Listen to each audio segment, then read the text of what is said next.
नमस्ते दोस्तों, मेरा नाम जिग्नेश पटेल है और मैं म्यूचुअल फंड एडवाइज़र हूँ। मुझे 15 साल का एक्सपीरियंस है उसमें और मैं एमफिल रजिस्टर्ड डिस्ट्रीब्यूटर हूँ जो सारी एएमसीज यानी जितने भी म्यूचुअल फंड इंडस्ट्री है उसमें जितने भी म्यूचुअल फंड्स है वो सारे फंड्स में मैं इन्वेस्टमेंट किसी भी इन्वेस्टर का करवा सकता हूँ। दोस्तों, ये वीडियो आज का जो हमारा टॉपिक है वो है इक्विटी और डेब्ट म्यूचुअल फंड्स। तो सबसे पहले ये दोनों क्या है, दोनों म्यूचुअल फंड में क्या डिफरेंस है वो हम देखेंगे और बाद में उसका सॉल्यूशंस क्या है वो भी हम देखेंगे। चलिए बात करते हैं पहले इक्विटी म्यूचुअल फंड्स की। आपने देखा होगा कि बहुत सारे म्यूचुअल फंड का नाम ही टॉप 100 इक्विटी या इक्विटी बैलेंस या इक्विटी फोकस्ड ऐसे फंड्स है जिसके अंदर 100% इक्विटी का प्रोपोर्शन रहता है। यानी आपका जितना भी पैसा है वो 100 पूरा का पूरा पैसा इक्विटी में जाएगा। अब इक्विटी में जाएगा तो काफ़ी सारे लोगों को तो ऐसा डाउट हो रहा है कि मैं क्या करूं, इक्विटी तो डाउन होएगी, हो जाएगी, कभी भी करेक्शन आएगा या मार्केट अप भी जा सकता है। तो दोनों फायदे हैं इसमें। दूसरा, जैसे कि मैंने अगले वीडियो में बताया था, इक्विटी मैनेज फंड यानी ये मत समझो कि आप डायरेक्ट इक्विटी में हो। आपके और इक्विटी के बीच में बहुत ही इम्पोर्टेंट जो रोल है वो फंड मैनेजर का है जो कि मुंबई में बैठते हैं और वो अच्छी तरह से जानते हैं कि फ़ंड को कैसे मैनेज किया जाए। इसका फ़ायदा ये है कि इक्विटी का अगर रिटर्न्स ज़्यादा हुआ, यानी कभी कभी ऐसा होता है कि इक्विटी बहुत ही अच्छा रिटर्न्स देती है। अगर आप किसी भी 5 साल का इक्विटी सेंसेक्स का रिटर्न देखोगे तो ऑलमोस्ट आपको 14 to 15% मिलेगा। तो 100% इक्विटी में ऐसा है कि रिस्क थोड़ा ज़्यादा है लेकिन उसमें रिटर्न बहुत ही अच्छा मिलता है और उसमें आपको वॉलेटिलिटी भी ज़्यादा मिलेगी। यानी मार्केट करेक्शन होगा या बढ़ेगा तो उसमें वैल्यू भी ज़्यादा कम या ज़्यादा हो सकती है, क्योंकि जैसे कि मैंने बताया सारा का सारा पैसा इक्विटी में जाता है। चलो अभी दूसरे जो फंड है वो डेब्ट फंड है उसकी बात करते हैं। डेब्ट फंड के बारे में कुछ बहुत सारे लोग नहीं जानते हैं। मेरे ख्याल से कोई कोई तो ऐसा है जिसे जैसे मुझे पता है, नाम भी नहीं सुना है डेब्ट फंड क्या है। आप लोग एफडी में या गवर्नमेंट सिक्योरिटीज़ में या कहीं पे भी पैसा डालते हैं तो आपको पता होगा कि उसमें जो है रिटर्न फिक्स रहता है। यानी एफडी में अगर आपको ये जिस टाइम पे एफडी रेट चल रहा है 6% या 7%, तो उस टाइम पे आपका रिटर्न फिक्स हो जाएगा। तो कई लोग बोलते हैं यार मुझे फिक्स रिटर्न चाहिए, तो फिक्स रिटर्न का ये फ़ायदा है कि फिक्स मिलेगा, लेकिन उसका ये भी है कि आपको ज़्यादा भी नहीं मिलेगा। म्यूचुअल फंड आपको गारंटेड नहीं बोलता है, तो उसका एडवांटेज अगर पॉजिटिव लोगे तो इसका मतलब ये है कि वो आपको ज़्यादा भी दे सकता है, आपको फिक्स नहीं बोल रहा है मतलब। तो ये सब एडवांटेज है।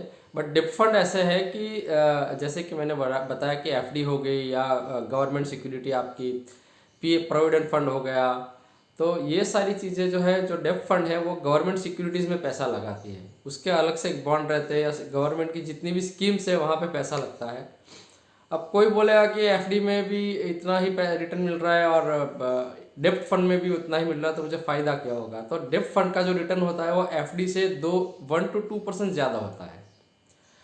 दूसरा एक एडवांटेज ये है कि अगर एफडी आप बीच में से ब्रेक करते हो तो हो सकता है आपको उसका रिटर्न नहीं मिले, ब्याज नहीं मिले। लेकिन म्यूचुअल फंड का ऐसा है कि आपने डेप्ट म्यूचुअल फंड में डाला तो उसमें मार्केट रिस्क जीरो हो जाएगा। फर्स्ट थिंग, आपका सारा का सारा पैसा गवर्नमेंट सिक्योरिटीज से जाएगा। मार्केट चाहे कितना भी डाउन जाए, कितना भी अप जाए, आपका रिटर्न उसमें मॉडरेट रहेगा, अराउंड 8 to 9% तक मिलेगा आपको। दूसरा, फ्लेक्सिबिलिटी है इसमें, आप कभी भी पैसा उसमें से निकाल सकते हो या कभी भी पैसा आप उसमें डाल सकते हो। ये सारी फ्लेक्सिबिलिटीज़ है उसमें, लेकिन रिटर्न आपका फिक्स है जो कि डेब्ट फंड है। अभी उसमें चार्जेस की बात करो तो हो सकता है कुछ फंड ऐसा है जिसमें 6 मंथ में 1% लगता है या 1 ईयर में 1% लगता है।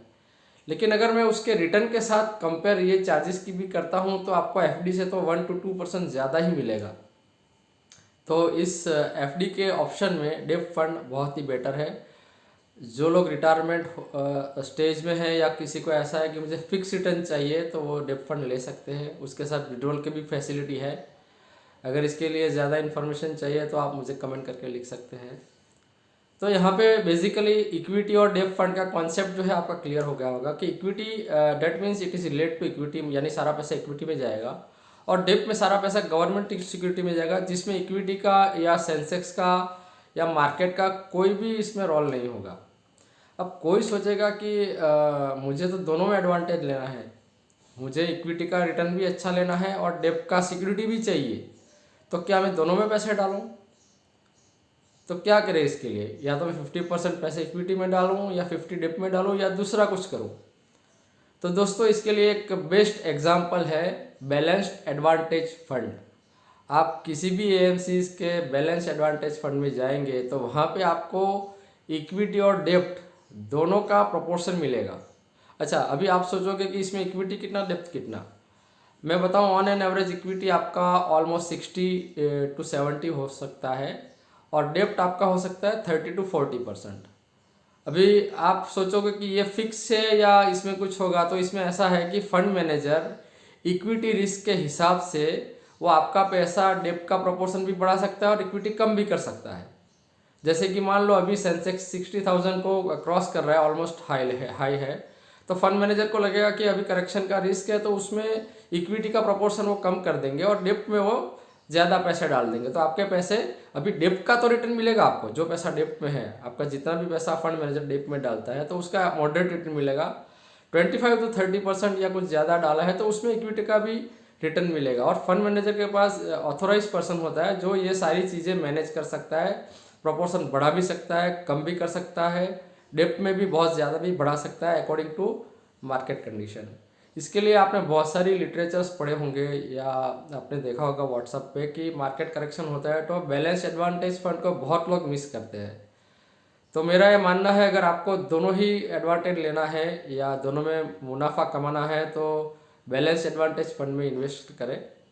कौन कौन से बैलेंस एडवांटेज फंड अच्छे हैं उसके लिए आप मेरी चैनल सब्सक्राइब करें, मुझे कमेंट करें, या मेरा नंबर है, मोबाइल नंबर है 9687981953। उसके ऊपर आप व्हाट्सअप कर सकते हो या मुझे कमेंट कर सकते हो, मैं आपको ज़रूर जवाब दूंगा। उम्मीद करता हूँ इस पेंडेमिक से सब बाहर आ गए होंगे और सुरक्षित होंगे। धन्यवाद।